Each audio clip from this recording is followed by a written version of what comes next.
Welcome back friends, my name is Hemant. మీరు చూస్తున్నారు Kumar education YouTube channel. ఈ రోజు వీడియోలో తెలంగాణకు సంబంధించి మస్ట్ షూట్గా అయితే చెప్తున్నాను.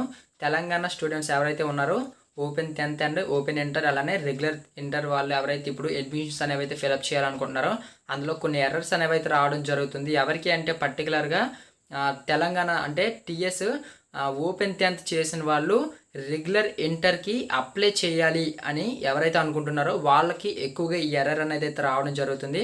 మీరు అందరూ కూడా పర్టికులర్గా అయితే ఒకసారి మ్యాక్సిమం చేయాల్సింది ఏంటంటే కింద ఒకసారి అయితే కమెంట్ చేయండి. మీరు ఒకవేళ ఓపెన్ 10th చదివి తెలంగాణలోనే ఓపెన్ 10th చదివి రెగ్యులర్ ఇంటర్కి అప్లై చేయాలనుకునే వాళ్ళకైతే అడ్మిషన్స్ అనేవి అయితే అవ్వడం లేదు. ఆల్రెడీ నేను చాలామంది కాంటాక్ట్ అయితే అవుతున్నారు. నాకు ఇలా అవుతుంది బ్రో, ఏం చేయాలనేసి అయితే అడుగుతున్నారు. ప్రస్తుతానికి నేను కూడా ట్రై చేస్తున్నాను, బట్ మనకి అది ప్రాబ్లం ఏంటి అనేది అయితే తెలియడం లేదు. ఆల్రెడీ అక్కడ ఉన్న వాళ్ళకి కాంటాక్ట్ అయ్యాను, పర్సనల్గా కాంటాక్ట్ అయితే వాళ్ళు వర్క్ అవుతుందని చెప్తున్నారు. కొన్నిసార్లు సర్వర్ లాస్ అని చెప్పారు, బట్ మళ్ళీ కూడా ఏంటి అంటే మళ్ళీ రెస్పాన్స్ అనేది అయితే అవ్వలేదు. దానికి ఏంటి అనేది అయితే సొల్యూషన్ అనేది నేను కూడా ట్రై చేస్తున్నాను. ఆల్రెడీ ఒకసారి మీరు కూడా మీ వే ఆఫ్ దీంట్లోనైతే మీరు కూడా ఒకసారి అయితే ట్రై చేయండి. మీ కాంటాక్ట్ కానీ లేదు అంటే దగ్గరున్న ఆ కాలేజెస్కి రెగ్యులర్ ఇంటర్ కాలేజెస్ అడ్మిషన్స్ అవుతున్నాయి కాబట్టి ఆల్రెడీ మంత్ లాస్ట్ వరకు మీరు కూడా కొంచెం త్వరగా అయితే కనుక్కోండి.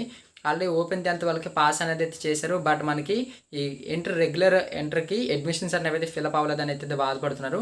ఒకసారి దీని సొల్యూషన్ ఏంటి అనేది ఆల్రెడీ ఒకవేళ మీలోన ఇంకా ఇప్పుడు ఈ వీడియో చూస్తున్న వాళ్ళు ఎవరైనా సరే ఇంటర్మీడియట్ అడ్మిషన్స్ చేస్తున్నప్పుడు అంటే ఓపెన్ 10th చదివి ఇంటర్మీడియట్ రెగ్యులర్ అడ్మిషన్ అంటే అడ్మిషన్కి అప్లై చేసే వాళ్ళు ఎవరైనా ఉన్నట్టుగా అయితే కింద కామెంట్ చేయండి. మీది అయ్యిందా లేదా అనేసి అయితే ఒకసారి చూసి వెళ్ళిపోకుండా ఒకసారి అయితే కామెంట్ చేస్తే ఒకవేళ వర్క్ అవుతుంది అంటే ఏ విధంగా చేశారు అనేది అయితే ఒకసారి చెప్పండి.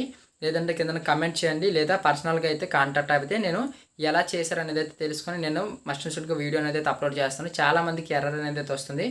ఇది రిక్వెస్ట్ అనుకొని ప్లీజ్ యాక్సెప్ట్ చేస్తుంటే కోరుకుంటున్నాను. ఓకే ఫ్రెండ్స్, దీని గురించి ఇంకేదైనా అప్డేట్ వచ్చినట్లయితే త్వరలో నేను మీ ముందుకు తీసుకురావడం అయితే జరుగుతుంది. ఒకవేళ వాళ్ళ ప్రాబ్లం అనేది తీరిందన్నా సరే ఆ వీడియో నేను వేరేగా పోస్ట్ అనేది అయితే చేస్తాను. ఓకే ఫ్రెండ్స్, నేను మరిన్ని లేటెస్ట్ అప్డేట్స్ కోసం అయితే మన కుమార్ ఎడ్యుకేషన్ ఛానల్ లైక్ చేయండి, షేర్ చేయండి, సబ్స్క్రైబ్ చేయండి. అలానే మీరు కనుక నా ఛానల్ ఫస్ట్ టైం విజిట్ చేస్తున్నట్లయితే సబ్స్క్రైబ్ పక్కన ఒక బెల్ ఐకాన్ అనేది ఉంటుంది, దాన్ని కూడా ట్యాప్ చేసుకోండి. Thank you for watching. జై హింద్.